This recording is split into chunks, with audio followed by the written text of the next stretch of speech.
primera invitada es la doctora Natalia de la Calle Rodríguez. Ella es médica, cirujana, médica, dermatóloga y hoy nos acompaña para hablar de ese tema que ustedes nos pidieron, que es el albinismo.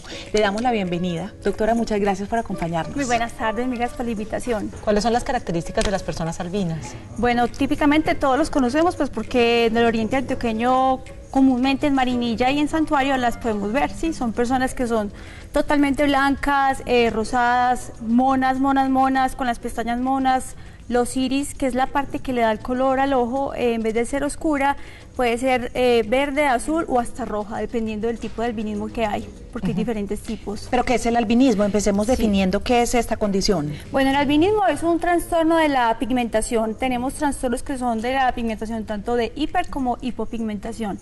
Este es un trastorno autosómico, es hereditario, autosómico recesivo, muy raro, ¿sí? Cuya prevalencia es más alta en los países africanos, tanto que puede ser un nacido entre 17.000 o uno entre 10 a 15.000, perdón, en Estados Unidos uno en 17.000 y aquí en Colombia se dice que tenemos en promedio entre 3.250 albinos en total.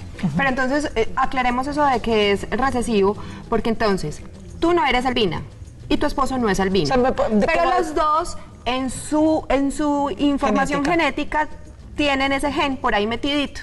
Entonces tienen que juntar dos personas que tengan esa información para que puedan hacer entonces un bebé con albinismo. Y mencionabas que hay varios tipos. ¿Qué tipos de albinismo hay? Tenemos el albinismo oculocutáneo, porque no solamente tenemos color en la piel o en el pelo, sino también pues en el iris, en la fóvea, en la cóclea, que es la parte interna del oído. Fóvea, es primera vez que escucho fóvea. Fóvea, la parte, es una... Uno lo mira con el oftalmoscopio cuando va a ver el fondo de ojo. Resulta que los melanocitos están en la parte pues, basal de la epidermis, pero ellos son muy importantes para la migración del nervio óptico durante la embriogénesis. Entonces, al haber alteraciones, ya sea en el empacamiento pues, de la melanina, que es lo que le da el color a nuestra piel, o en la síntesis de proteínas que forman el melanosoma, que es donde está la melanina dentro del melanocito. ¿Qué es lo que te da el color? Sí. ¿Cierto? Eso, cualquier alteración en todo ese proceso genético lleva al albinismo. Entonces hay cuatro tipos. Son el albinismo oculocutáneo 1, 1A, 1B. Eso, el más común es el 1A y es el peor, que tiene los iris, pues que es la parte oscura que me ven a mí, lo tienen rojo, no tienen nada. Pues, la sensibilidad. O sea, el es azul, el verde no es de esos colores, sino rojo. Es rojo, sí. El 2, 3 y el 4. Hay otros pues, pero son más definidos como en pequeños grupos familiares, que son el 5, 6 y 7, y ya son el 5 pues en países, por ejemplo, como Pakistán, el 6 en China y el 7 en Dinamarca.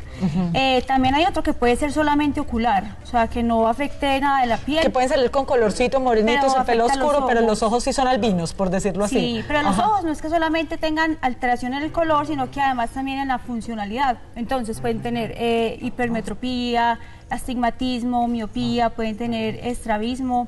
Todos tienen hipoplasia del nervio óptico, que es el nervio que viene del cerebro, se cruza en una parte que llamamos y que conocemos como la silla turca, pues en el quiasma óptico encima, y ahí es donde pues lo que se altera en la embriogénesis debido a las mutaciones en los genes.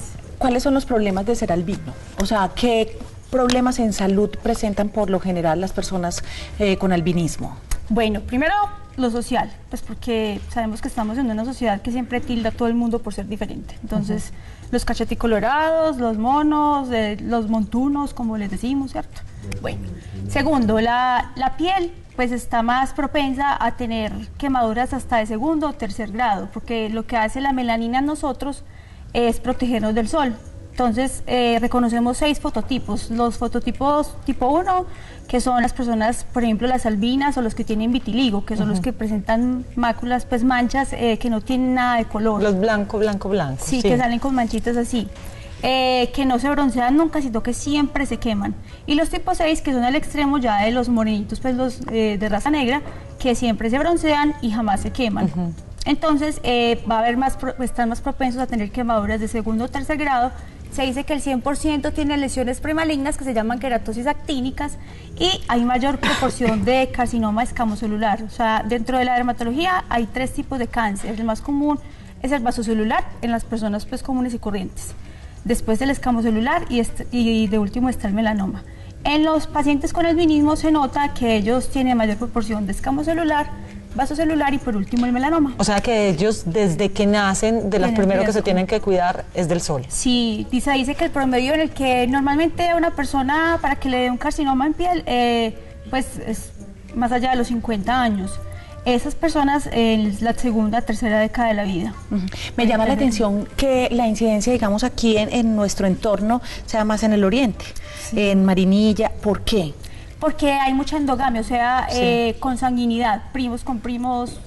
Y también hay hay un grupito pues como de grupos indígenas, los Puna, que también tienen albinismo, porque entre ellos mismos se casan. Y cuando mencionabas que en el África se da también, digamos, muchos casos de albinismo, nos referimos a la gente de raza negra. Sí, incluso hay papás, los veo unos negros con los hijos monos, porque hablando pues de las leyes de Mendel, que es lo de la herencia, depende mucho de los alelos, o sea, lo que conforma cada gen. Bueno, y si entendí bien, entonces tiene que ser que los dos papás tengan ese gen en su historial familiar, pero ¿hasta cuántas generaciones se queda ese gen por ahí depende porque tambaleando? Muchas mezclas, es el azar. O sea, se dice que si supongamos, a ver, cuando uno habla de genética, tenemos para algo que codifique un gen, pongámosle, por ejemplo, A mayúscula y A minúscula. Si tenemos que ambos papás son A mayúscula y A minúscula, uno hace el cruce. Entonces, 25% de la población de los niños van a tener un 25% pueden nacer albinos.